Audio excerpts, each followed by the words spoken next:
Good morning and welcome to Ask Andy. This is a daily podcast about personal injury practice in Philadelphia, Pennsylvania. I'm Andrew Neuwirth.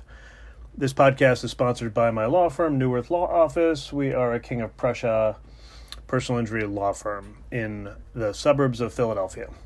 So first things first, Neuwirth Law gloves and hand sanitizer with my name on them are available if you want to email me or call me or get in touch with me through the website. I'll be sending them out to clients and contacts and lawyers, but if you want a pair, let me know. So I wanted to talk to you today about being hit by a drunk driver or being involved in a drunk driving accident as the victim. So if you're out drunk driving, this probably isn't the podcast for you. It's, kind of socially unacceptable now and illegal. But, the important thing to know about these situations is if someone hits you and you guys both get out and they're drunk or they appear out of sorts, call the police first. Don't call your lawyer first. Call the police, call EMS, see if, someone can get a breathalyzer on the person. If not, take photos of them, maybe a video of them, slurring their words or wandering around if you can get away with that.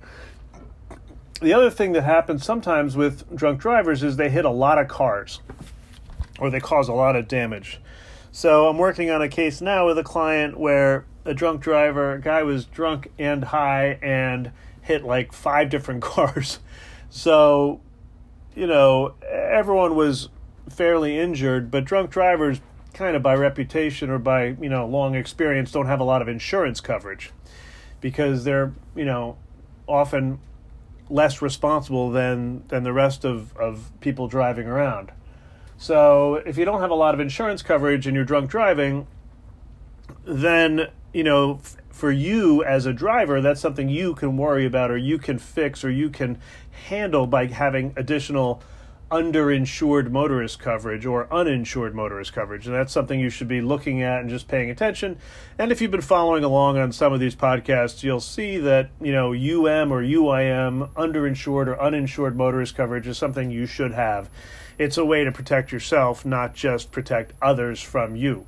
So let's say you're hit by a drunk driver. What happens? Well, the police may come. The police may arrest the person. Does that mean you win your case? Well, first, were you injured is the question. Did you get photos of them? Did you get photos of their license plate? Did you get photos of the damage to their car? Because you have to assume that you're dealing with someone who's unreliable on the other side. They may not have insurance. So you have to kind of protect yourself, just like you do in any other situation, by just kind of taking prudent measures. Take photos, take recordings. Get a license plate. A lot of times people who are drunk driving don't even own their own car. They own somebody else's car. They're driving somebody else's car who may be more responsible and, may have things to say to that person about driving or may have tried to stop them. Who knows? But as the victim in these cases, it is important, one, to document the impairment of the other driver, and 2, to take care of yourself and figure out what's wrong with you. So what typically happens is there's a drunk driver, the person's arrested, and then the focus of the claim shifts to you and your injuries, just like in any other case.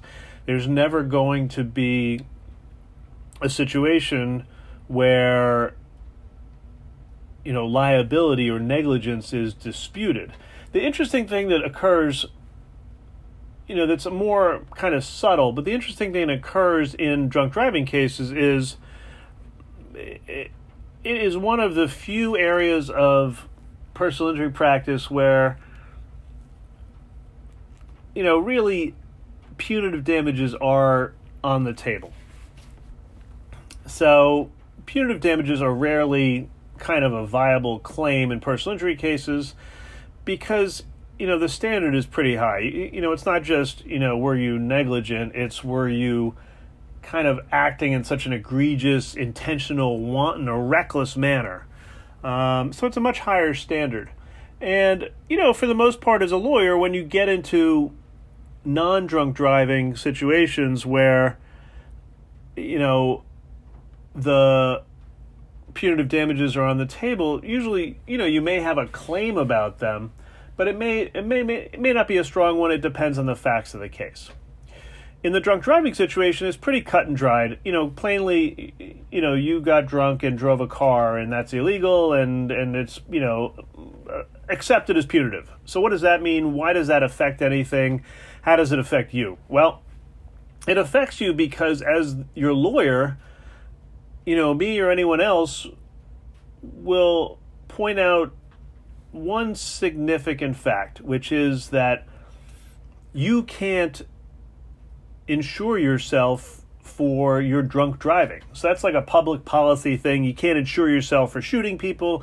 You can't insure yourself for assaulting people. You can't insure yourself for drunk driving. It's just not allowed. There's no policy for that because it's illegal.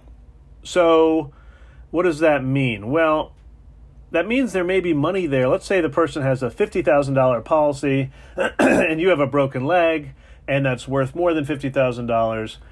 So typically, the insurance company will just tender the 50, or, they'll tender the policy limit. But in a punitive situation, let's say you have a $25,000 injury and they have a $50,000 policy. Now, with punitives on the table,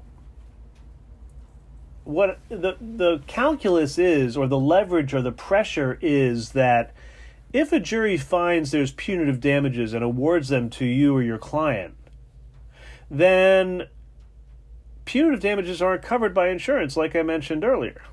So what happens? Let's say there's a $50,000 negligence award and a $150,000 punitive damages award.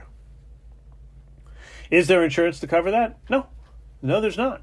So what happens? Well, the insurance company's going to say to their insured, like, "Well, we don't cover that." What's the insured going to say? The insured's going to say, "What do you mean you don't cover that?" The insurance company's going to say, "Well, we told you that before trial." "Oh, but you didn't tell me." So back and forth. But what really happens in the background is the lawyer for the insurance company should be telling the insurance company, like, we have to settle this case because otherwise you're not treating your insured properly. So the drunk driver should be furious with their insurance company for not settling their case, because the insurance company has now exposed their drunk driver to punitive damages, which wouldn't have happened if they just offered the policy limits. So let's say you have $25,000 in injury and they have $50,000 in policy. As much as it's a bitter pill to swallow, the insurance company should offer the $50,000 just to protect their insured from the possibility of getting hit with punitive damages. And that may be an extreme lawyer example, but that's kind of the calculus that has to go on in these situations. And that's why the drunk driving situation is a unique one.